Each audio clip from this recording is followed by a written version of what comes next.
My name is Paul Stamets. I am a mycologist, an author, inventor, researcher.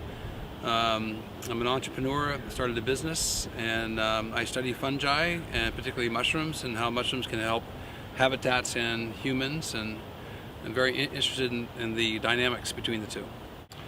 Well, I suppose that this mushroom called agarikon that grows in the old-growth forest is the longest living mushroom in the world. It survives under adverse conditions, grows to almost maybe 100 years of age, subjected to high winds and water and freezing. And resident within that mushroom is the ability to defend itself. And the defenses of that mushroom looks like they're going to be very, very important medically for us, defending us against pathogens. So looking at the longest living mushroom in the world in the old-growth forest, what I'm happy to see more and more in my research is that we're getting novel antiviral medicines, antibacterial medicines, immunopotentiating medicines, and anti-protozoa medicines, active against malaria, for instance, which is a protozoa. And we have activity against tuberculosis, which is a bacterium. We have strong activity against bird flu. So you just covered 3 giant groups of organisms, all from one mushroom that has a host defensive resistance to prevent it from being parasitized. If we had lost our old-growth forests, we would have lost this mushroom. And if we lose this mushroom in the old-growth forest, we may lose a medicine that could be of incalculable value for protecting future generations.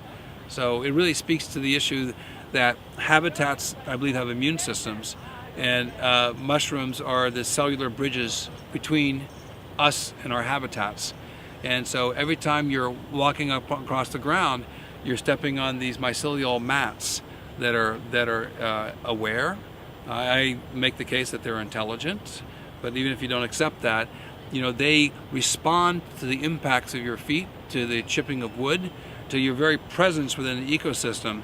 These things are so sensitive to your presence that they respond in the aftermath of your being there. And that, I think, is a big surprise to me, is that knowing that these things have an awareness. We are the victims of our own language because we don't have the terms to adequately describe what intelligence is. And it's very egocentric for us to give a definition of intelligence and then claim that nature's not intelligent, but we're born of nature, and yet we invent the term and then accuse nature of not being intelligent because we don't understand the language of nature. That is so hypocritical. That doesn't make any sense to me at all. So this is what is surprising to me, is that the more that I walk through nature in general, and it's just not mushroom mycelium, but all the plants that are around us, I believe there is an awareness of all life forms are aware, and there is a overlapping consciousness that all these life forms have, and we are embedded within this consciousness, but we have this really provincial view of our brains being inside of a skull, and we look at the universe and nature in such a narrow provincial attitude.